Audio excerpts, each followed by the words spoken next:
naimbag na agsapayo gayam kang kabsat, dahil man si gayam yung buwang gabay, itigay tumatlang at sa radyo 1143 DJMR. Kumablawak ka tayo tinaimbag nagsapa, tangrunan na kadikiti amin, at dingding na diti 1143 DJMR, sa dinuman si ayan nyo, at da kayo man diti Cagayan, at da ka man diti sa Mountain Province. Oy, gayan, kabsat, naglawag na mangmangig sa'yo di ka natunin Mountain Province mapaling na hantay namin nga napadas Barlig ng kabsat diti Paraceles loud and clear tayo dita DJ Tabuk Kalinga Tabuk kabsat loud and clear tayo at certain areas kastamat dita Ifugao my goodness loud and clear tayo matkakabsat ng mas loud and clear dita na Quirino Province ng loud and clear tayo manin, kakapsat, all over the globe.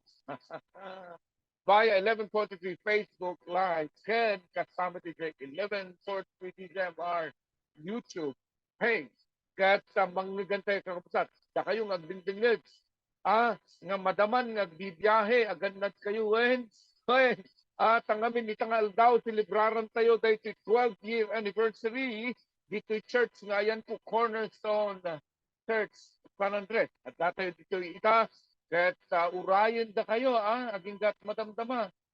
Umay kayo, makitimpuyo kada kami. When mang celebrar, tangamin, saan lang ang celebration sa 1143 dito. Kat dito, kat natutingan celebration nyo, anniversary nyo dito. Yan sipot sa, manipot pa din, nangnigan nyo, dahil yung stasyon sa Radio 1143. Madi kay nga pinman panawin, san kay nga itmakar ka nagikit kwertas sa radyo. So di kat nagtalinid kayo, kat aging gana ita at dakay kay lang. Naimbagag gapang pagkat nagdingding na, tulitek. Han mo nga baybay, han mo nga lipatan tay balon mo, Amuli lipatan tay balon mo, ta ako, agigiddan tay itong abangan, intunual daw, intunual daw, So nga, taan ka lang kung mga umumay na siksika lang. Ayabam tay kayo mo, ibagam at dati anibersaryo tatoy. Anniversary mi dito 1143 DJMR. Alright, laglagay pa tayo kumsat dito nga stasyon ng radyo kat membro ti KBP, I should say. Kapisanan ng mga broadcaster ng Pilipinas. Alawan, agyaman na kakabsat ting kay manen, panagdingag iti dito yung programa tayo. Kat excited tayo amin. Akat panagururay tayo si panangrugi tayo si 12-year anniversary tayo kakabsat. Okay? Kalpasan na, kalpasan na tayo, mangit tayo ti maysa nga kanta kakabsat. Kat dinggin tayo dito, naragsak nga kanta dito. Naka pangrugyanan tayo, ti celebration tayo. Iti 12-year anniversary 1143 DJMR.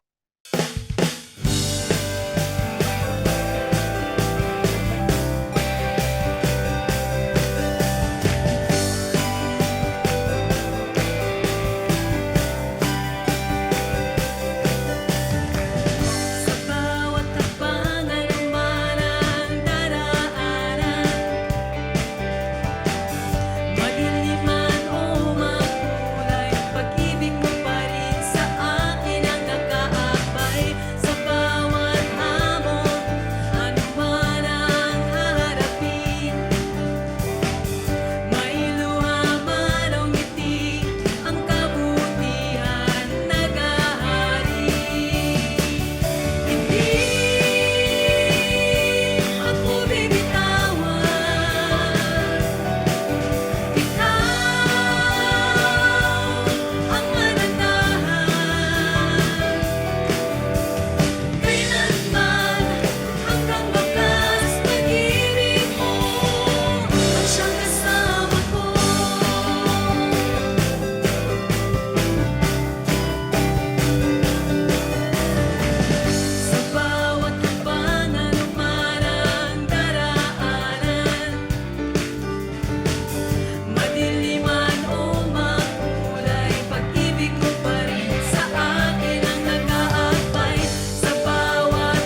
Agyaman tayo ti dayta nga kanta kapsat, nga nang nagyan tayo, selebrasyon ti dayta nga daw, litik kapsat, no kaluklukat mo lang ti radyo dayta ti 1146 DZMR, siya muna kapit, bong, bye. Kat iti dayta nga daw, celebrar tayo ti 12th year anniversary. Kat kadagiti amin nga bibiyaho ulitik man nagbiyahe kayo, nga naka-tune in kadagiti radyo daw, wow, atakay kadagiti buses, atakay kadagiti personal cars, at dahil si Van, as you are probably coming here, niya po tipong bidisyon sa mga protektar sa tunggal may sa kadalilaglagipin nyo, your safety is our concern. Yeah. That kahit lumit ang makadanon kayo, ka nagawit kayo na naragsak. Dito nga, ulit ka, dito nga anniversary ti FEDC, muna dito nga tasyon, that saan lang ang anniversary ni Lucas, this is your anniversary. Kat naduma-duma, amok na naduma-duma tiwagat na naamuan nyo dito sa programa. A different ways, mapalin na na-offer sa katayo, wano na-extend na kayo, kada kayo sa links from Facebook, wano na ikang kati radyo mismo, dati PM radyo tayo na rechargeable, o hindi pa lang sa haman na rechargeable na ikang kati radyo. Wano na email, na message na ka, nag-tune in kayo to 1143, or nag-browse ka lang, nagbiribirok ka nga talaga, maupupay ka, hindi ko nakapangkain niya pan nakatiapo ti 1143.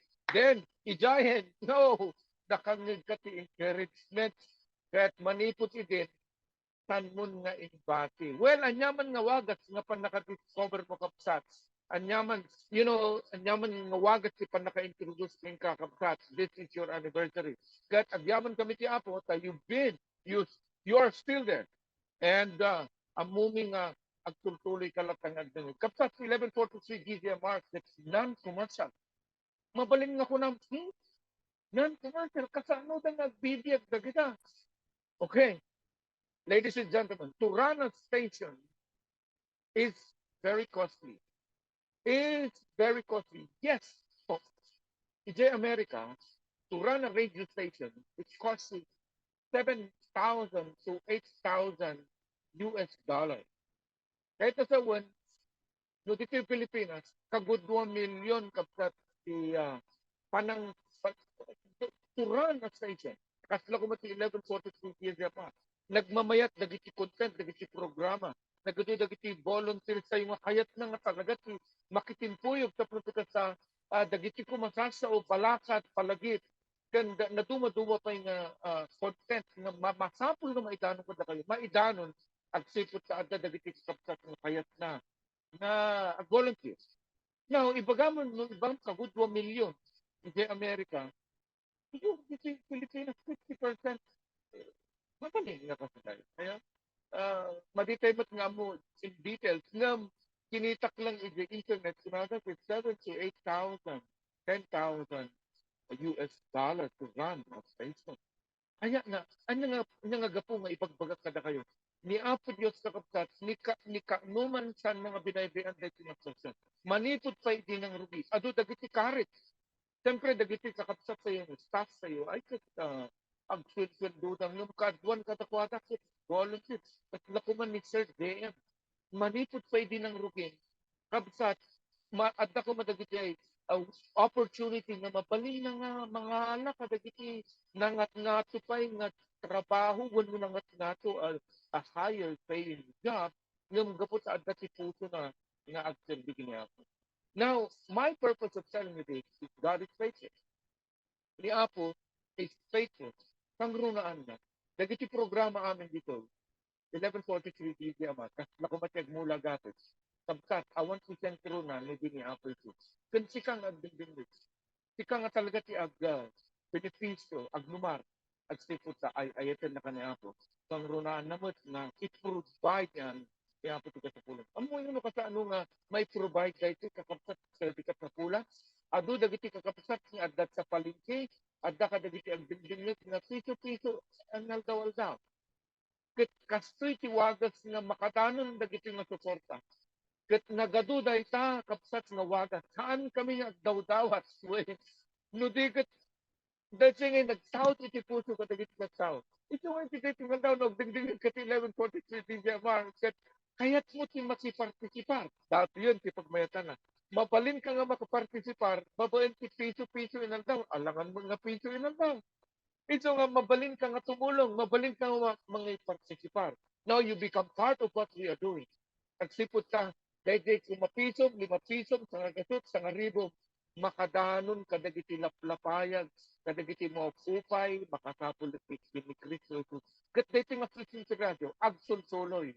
Kat adupay ti kapsat nga madanit na kakapsat.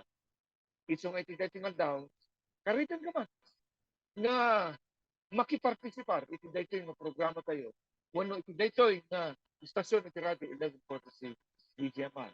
Kat kapsat, agyaman na no tumawag ka no ag-message ka no adda ka man kadigiti adda ka OFW ka ket kayat mo tag-share mabalin ka ding ag-message ka ti 1143 BGMR no tumawag ka si 0917-564-8388 kabisado tayo dati ket ag kadagiti adda ti Facebook makita yun to data. Now what I want you to do is contact the station that's kayat ibaga mga kayat kumantiti makipagtutipa kapsas. Kung ay tiday tikal down, akas aramidon data, niyapon, ay just advance to papak na ken, dindusin, na ipahay na kita. Apo, gyaman kami tiday tingal down. Kat sikat tumulong, itiday tingal kapsat. Uy, ngayon pagkaksabayaw kakapsat, siyempre, tiday tingal down. At dati, ganito po gagawin natin. Magtatagalog ako kasi pagka nag-Ilocano itong bisita natin, baka mag-backlight siya, lumipat kayo sa itong istasyon. Kaya ho, Ilocano ho kasi agmula gapit no? Kaya ngayon magtatagalog ho tayo. At mas maganda ho't maintindihan ninyo kung gaano kahalaga ang taong ito parte din ng ating celebration. Ngayong araw na to, na 12th year anniversary, na alam ko po, ang daming mga bumibiyahe, papunta ho dito ngayon sa Cornerstone Church. Ito po ay batang Cornerstone talaga. At isa siyang sabihin na nating mapalad na napili ano po ni dati nating kasama dati kong manager si Ate Mindy at si Kuya M at sila po ang lumapit sa kanya para po maging voluntaryo na manilbihan po sa 1143 as a volunteer programmer. Mga kaibigan at mga kapatid, kasama ho natin sa kabilang linya ay walang iba kundi si Pastor Jimar Gutierrez. Bumati po kayo. Yan, magandang araw po sa lahat po nakikinig ng Tiagmula Agapit. Magandang maga po. Gandang maga. Masayang ngayon, Pastor, kasi nga 1143. Hindi lang ito anniversary ng 1143. Anniversary ng lahat ng nakikinig kasi magmula nung sila nakinig na naku, wala nang iwanan talaga. Iiwanan lang tayo kapag ka alas 2. Mga gano'n, di ba yung alas 2 hanggang na wala, medyo pahinga muna. Anyway, may kwento mo nga sa amin, Kuya Jimar. Paano ka, ano nga ba ang nangyari? Bakit ka nakasama? At ano ang mga encouraging words na sinabi sa iyo ni Ate Mindy o Kuya M? Pakishare sa amin, paano ka naging part? Yeah. Nung una po, ako po ay avid listener lamang ng 1143 DZMR.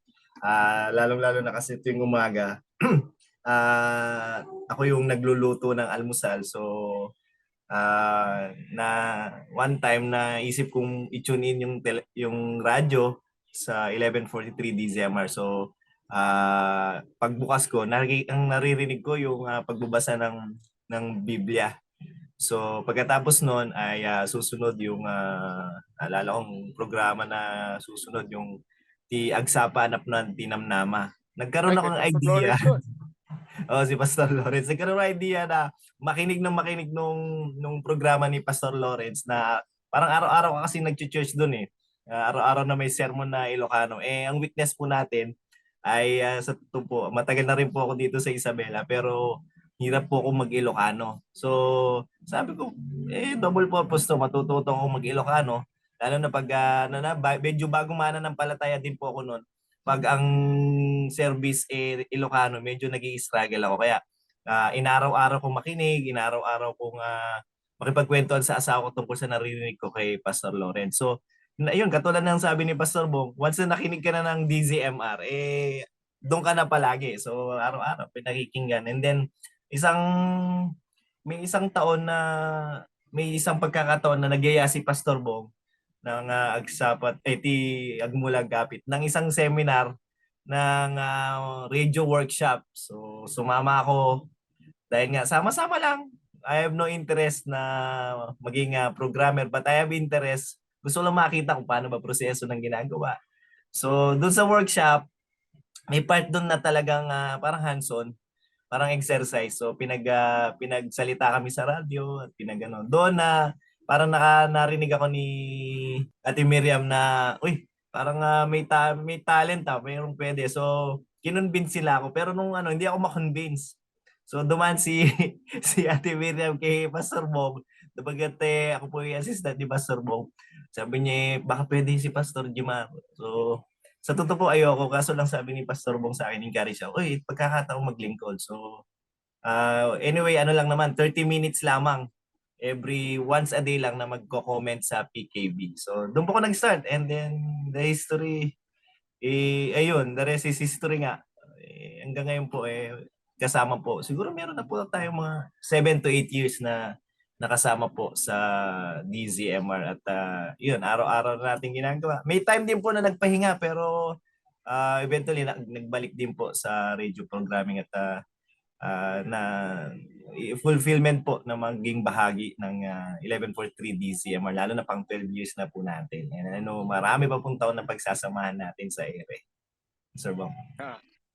Well, napakaganda ng, oo nga, no? Naisama kita sa isang training na kung saan ay siyempre FEBC ang nag-conduct ng training. Dahil siyempre karamihan sa atin, alam mo yun, yung hindi naman tayo dumaan talaga sa in-depth training. Kaya si Ate Miriam, Ate Mingus, ay nag-have sila ng mga upgrading para lalo pang matuto at paggawa ng content. Napakaganda nga naman, ano?